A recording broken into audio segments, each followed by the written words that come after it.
सुप्रभात बच्चों, मैं निकेश सर। आज मैं आप लोगों को हिंदी व्याकरण पाठ्य पुस्तक से अर्थ के आधार पर वाक्य के भेद पढ़ाऊंगा। तो आप सभी बच्चे जो है व्याकरण पाठ्य पुस्तक खोलिए और मैं आप लोगों को जो भेद पढ़ाऊंगा और परिभाषा जो समझाऊंगा वो आप लोग जो है आप लोग अगर चाहते हैं तो आप लोग कॉपी में लिख ले सकते हैं या फिर आप लोग टेक्स्ट बुक में अंडरलाइन भी कर सकते हैं। तो पाठ बच्चों शुरू किया जाता है। आप लोग ध्यान दीजिएगा जो इस प्रकार है। सबसे पहले हमें अर्थ के आधार पर वाक्य भेद में हमें ये जानना पड़ेगा कि वाक्य किसे कहते हैं। तो वाक्य की परिभाषा क्या है? सार्थक शब्दों की वह व्यवस्थित समूह जिसमें भाव विचारों को प्रकट करने की क्षमता हो, अर्थात शब्दों से बनी सार्थक क्रमबद्ध व्यवस्थित रचना को वाक्य कहते हैं। मैं पुनः दोहरा रहा हूँ, आप लोग ध्यान दीजिएगा बच्चों। सार्थक शब्दों का वह व्यवस्थित समूह जिसमें क्या होता है, भाव होना चाहिए, विचारों को दोनों को प्रकट होना चाहिए, भाव विचारों दोनों का प्रकट होना चाहिए, साथ ही साथ क्षमता हो, प्रकट करने की क्षमता हो, अर्थात शब्दों से बनी वो सार्थक और साथ ही साथ क्रमबद्ध होनी चाहिए, सीरियली, ठीक है, क्रमबद्ध होनी चाहिए और व्यवस्थित हो, उसे हम लोग वाक्य कहते हैं। अब आगे हम लोग को यह पढ़ना पड़ेगा उदाहरण, ठीक है। परिभाषा हो गया वाक्य का। अब हम लोग को उदाहरण जो है उदाहरण पढ़ना पड़ेगा। तो उदाहरण में पहला उदाहरण देखिए, सूर्य आकाश में दिखाई दे रहा है। सूर्य कहाँ दिखाई दे रहा है? सूर्य आकाश में दिखाई दे रहा है। इसमें बच्चों देखिए व्यवस्थित भी है, क्रमबद्ध भी है, ठीक है, और ये एक अर्थ जो है अर्थ भी दे रहा है, सार्थक भी है। तो इसलिए ये वाक्य का पहला उदाहरण में हम लोग रख सकते हैं। दूसरा उदाहरण है, गणेश बर्तन क्या कर रहा है? बनाता है, ठीक है। तो ये भी व्यवस्थित है, क्रमबद्ध भी है और साथ ही साथ क्या है, ये सार्थक भी है। तीसरा उदाहरण देखिए, पृथ्वी सूर्य की परिक्रमा करती है। इसमें भी एक ही प्रकार का परिक्रमा मतलब क्या होता है? पृथ्वी जो है सूर्य के चारों ओर घूम रही है। तो ये जो है ये भी एक ही प्रकार का व्यवस्थित भी है, क्रमबद्ध भी है और साथ ही साथ क्या है, ये सार्थक भी है। चौथा उदाहरण देखिए, आजकल तुम दिखाई नहीं देते। ये जो है ये भी जो है उदाहरण, इसमें भी देखिए व्यवस्थित भी है, क्रमबद्ध भी है और साथ ही साथ सार्थकता भी इसमें है। पांचवा उदाहरण देखिए वाक्य का, जंगल में अनेक पशु पक्षी रहते हैं। इसमें भी एक ही प्रकार का है, ये व्यवस्थित भी है, क्रमबद्ध भी है और साथ ही साथ सार्थक भी है। छठा उदाहरण देखिए, बाजार में बहुत भीड़ दिखाई दे रही है। ये भी एक ही प्रकार का है। आखिरी वाला उदाहरण भी व्यवस्थित भी है, क्रमबद्ध भी है और सार्थक भी है। अगला हम लोग को जो है पढ़ना है कि वाक्य के कितने भेद होते हैं, ठीक है। तो वाक्य के कितने भेद होते हैं, हम लोग क्या देख रहे हैं? वाक्य के दो भेद होते हैं। पहला है अर्थ के आधार पर वाक्य भेद, दूसरा है रचना के आधार पर वाक्य भेद। तो हम लोग को जो पढ़ना है वो पढ़ना है अर्थ के आधार पर वाक्य भेद। क्लास 9 में अर्थ के आधार पर वाक्य भेद पढ़ना है। हम लोग को रचना के आधार पर वाक्य भेद क्लास 9 में नहीं पढ़ना है, वो क्लास 10 में पढ़ना है। तो अब हम लोग को आगे जो है हम लोग को ये देखना पड़ेगा कि अर्थ के आधार पर वाक्य भेद क्या होता है, ठीक है। तो अर्थ के आधार पर वाक्य भेद क्या है? वाक्य में कोई सूचना दी जा रही हो और उसमें भाव जो है चाहे वो नकारात्मकता हो या फिर प्रश्न पूछा जाए उसमें, या फिर विस्मय हो, या फिर इसमें क्या कहा जा रहा है कि वो काम करने का कोई आदेश दिया जाए या इच्छा प्रकट की जाए, इसे हम लोग क्या कहेंगे? अर्थ क्या, इसे हम लोग कहेंगे अर्थ, ठीक है। तो हर वाक्य का कुछ अर्थ तो होता है ना, कुछ भाव तो होता है। तो यहाँ पर ये भाव है, या फिर उसमें क्या है, कोई सूचना दी जा रही है, या फिर कोई नकारात्मकता भाव है, या फिर कोई प्रश्न पूछा जा रहा है, या फिर विस्मय अर्थात आश्चर्य प्रकट किया जा रहा है। वाक्य में कुछ ऐसा ही कहा जा रहा है कि उससे सुनकर आश्चर्य हमें हो, या फिर काम करने का आदेश दिया जा रहा है जिसे हम लोग आज्ञावाचक कहते हैं, या फिर इच्छा प्रकट की जा रही हो, तो उसे हम लोग क्या कहेंगे? उसे अर्थ कहेंगे। और अर्थ के आधार पर वाक्य भेद मतलब इन सभी को मतलब इंक्लूड करके, इन सभी को उल्लेख करते हुए हम जब वाक्य के भेद करते हैं, इन सभी भावनाओं को हम लोग जब सम्मिलित करके जब हम लोग वाक्य के भेद कर रहे हैं, उससे हम लोग क्या कहेंगे? उसे हम लोग कहेंगे कि अर्थ के आधार पर वाक्य भेद, ठीक है। तो अगला हम लोग को क्या पढ़ना है? अगला हम लोग को यह पढ़ना है कि अर्थ के आधार पर वाक्य भेद कितने होते हैं। अर्थ के आधार पर वाक्य भेद हम लोग को कितना दिखाई दे रहा है बच्चों? 8 होते हैं। पहला होता है विधानवाचक वाक्य, दूसरा होता है निषेधवाचक वाक्य, तीसरा होता है प्रश्नवाचक वाक्य, चौथा होता है विस्मयादिबोधक वाक्य, पांचवा होता है आज्ञावाचक वाक्य, छठा होता है इच्छावाचक वाक्य, सातवां होता है संकेतवाचक वाक्य और आठवां होता है संदेहवाचक वाक्य। ठीक है, कितना हम लोग तब भेद पढ़े? 8 भेद पढ़े। पहला है विधानवाचक वाक्य, दूसरा है निषेधवाचक वाक्य, तीसरा है प्रश्नवाचक वाक्य, चौथा है विस्मयादिबोधक वाक्य, पांचवा है आज्ञावाचक वाक्य, छठा है इच्छावाचक वाक्य, सातवां है संकेतवाचक वाक्य और आठवां जो है वो क्या है? संदेहवाचक वाक्य। ये है अर्थ के आधार पर वाक्य के 8 भेद।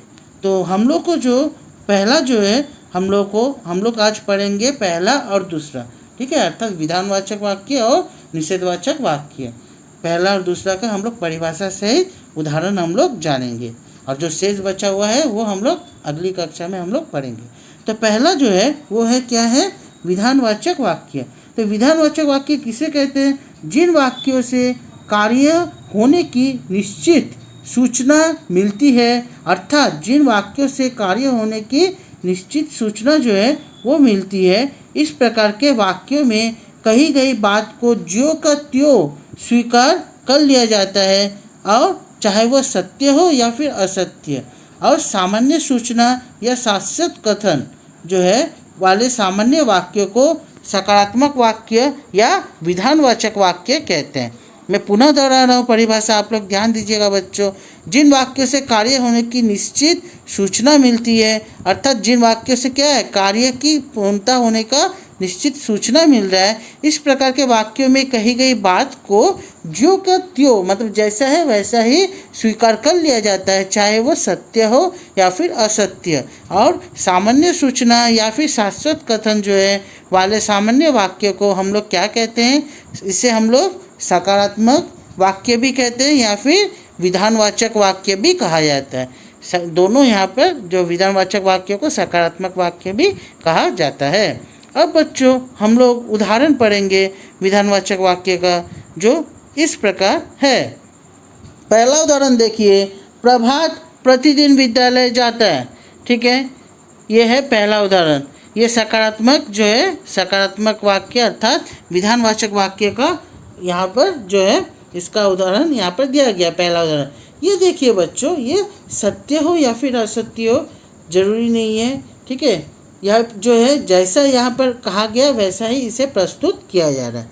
दूसरा उदाहरण देखिए, कुछ लोग नियमों का पालन करना अपनी शान के खिलाफ समझते हैं। ये भी देखिए ज्यों का त्यों अर्थात जैसे है वैसा ही ये प्रस्तुत किया गया कि कुछ लोग ऐसे होते हैं जो नियमों का पालन करना अपनी शान अर्थात जो अपना जो गौरव है उसका वो क्या करते हैं? उसका विरोध जो है वो समझते हैं। तीसरा उदाहरण देखिए, गणेश मोदक खाता है। ठीक है, ज्यों क्या त्यों ठीक है जैसा है वैसा ही यहाँ पर प्रस्तुत किया जा रहा है। जो गणेश जो है वो क्या करता है? मोदक खाता है। मोदक बच्चों आप लोग को पता ही है, ये मिठाई होता है। तो इसे जो हम लोग गणपति को हम लोग चढ़ाते हैं। ठीक है, जब गणपति पूजा होता है, गणेश पूजा होता है, उस समय हम लोग मोदक जो है भगवान को चढ़ाते हैं, प्रसाद के रूप में खाने को भी दिया जाता है। तो गणेश जो है, गणेश क्या कर रहा है? गणेश मोदक खाता है। चौथा उदाहरण देखिए, विजय ने जो दौड़ में प्रथम स्थान प्राप्त किया। ठीक है, ज्यों का त्यों वैसा ही प्रस्तुत किया गया है जो वाक्य का उदाहरण है। इसमें जो है इसमें जो है आपका जैसा है वैसा ही इसमें दिया जा रहा है। इसमें सत्य असत्य के बारे में यहाँ पर देखा नहीं जा रहा है, जैसा उदाहरण है वैसा ही इसे लिया जा रहा है। अब दूसरा उदाहरण जो है वो देखिए, जो दूसरा भेद है वो इस प्रकार है, निषेधवाचक वाक्य। ठीक है, तो निषेधवाचक वाक्य की परिभाषा क्या है? जिन वाक्यों से किसी कार्य के निषेध अर्थात न होने का बोध होता हो उसे हम लोग जो है निषेधवाचक वाक्य कहते हैं। जिन वाक्यों में न का भाव हो और इन वाक्यों में क्या है? नहीं, मत, न, जो आप लोग को पहले कहा लगा रहता है। ये पहचान का सबसे आसान तरीका है। निषेधवाचक वाक्यों में किसी कार्य का निषेध किया जाता है अर्थात न होने का बोध होता है। और इसमें हम लोग और एक तरीका है किस प्रकार हम लोग पहचान पाएंगे, इसमें जो है इन वाक्यों में नहीं, मत, इन सब चीज़ों का हम लोग, इन सब शब्दों का हम लोग प्रयोग करते हैं। जैसे ही हम लोग किसी वाक्य में अगर आप लोग देखिएगा नहीं, मत या न शब्द का प्रयोग किया गया है तो वो एकदम आँख मूंद कर आप लोग निषेधवाचक वाक्य लिखिएगा। ठीक है, वो निषेधवाचक वाक्य का ये पहचान है। काफ़ी सरल है बच्चों। अब अगला जो है हम लोगों को मतलब ये पढ़ना पड़ेगा निषेधवाचक वाक्य जो है, वाक्य का उदाहरण क्या क्या है। तो पहला उदाहरण देखिए, 4 दिन से वर्षा नहीं हो रही है। ठीक है, देखिए नहीं शब्द का प्रयोग किया गया। 4 दिन से है कि वर्षा जो है नहीं हो रही है। दूसरा उदाहरण देखिए, तुम खेलने मत जाओ। इसमें भी देखिए मत शब्द का प्रयोग किया गया है। ये भी निषेधवाचक वाक्य का जो है पहचान है। मैंने आप लोगों को परिभाषा पढ़ाते वक्त आप लोगों को समझाया था। तीसरा उदाहरण है, मैं आज नहीं पढ़ूंगा। ठीक है, इसमें भी देखिए नहीं शब्द का प्रयोग किया गया, जो मैंने परिभाषा में आप लोगों को समझाया। न, नहीं, मत, इन सब शब्दों का निषेधवाचक वाक्य में प्रयोग किया जाता है। चौथा उदाहरण देखिए, पक्षी घोंसले से नहीं उड़े हैं। ठीक है, ये भी जो है निषेधवाचक वाक्य का ये पहचान है नहीं शब्द का, कि पक्षी जो है वो घोंसले से नहीं उड़े। न, नहीं, मत, देख रहे हैं हर एक उदाहरण में या फिर नहीं या फिर मत शब्द का जो है प्रयोग किया गया है। तो ये निषेधवाचक वाक्य का ये उदाहरण होता है। तो आशा किया जाता है कि आप लोगों को आज की कक्षा में जो पढ़ाया गया है आप लोग भली भांति समझें। तो आज की कक्षा में बच्चों हम लोग क्या पढ़े? आज की कक्षा में हम लोग ये पढ़े कि वाक्य की परिभाषा क्या है, वाक्य का परिभाषा के साथ साथ हम लोग उदाहरण भी पढ़े, साथ ही साथ वाक्य के कितने भेद होते हैं, 2 भेद होते हैं। रचना के आधार पर वाक्य भेद, दूसरा होता है अर्थ के आधार पर वाक्य भेद। हम लोग को जो पढ़ना है कक्षा 9 में वो है अर्थ के आधार पर वाक्य भेद। रचना के आधार पर वाक्य भेद हम लोग कक्षा 10 में पढ़ेंगे। तो अर्थ के आधार पर वाक्य भेद में जो है कितने भेद होते हैं? 8 भेद होते हैं। ठीक है, 8 भेद जो है, 8 भेद में से आज जो है हम लोग पढ़े पहला और दूसरा, अर्थात विधानवाचक वाक्य और निषेधवाचक वाक्य की परिभाषा से उदाहरण हम लोग पढ़े। शेष बचा हुआ जो भाग है वो हम लोग अगली कक्षा में पढ़ेंगे। तो आज की कक्षा हम लोग यही समाप्त करते हैं। धन्यवाद।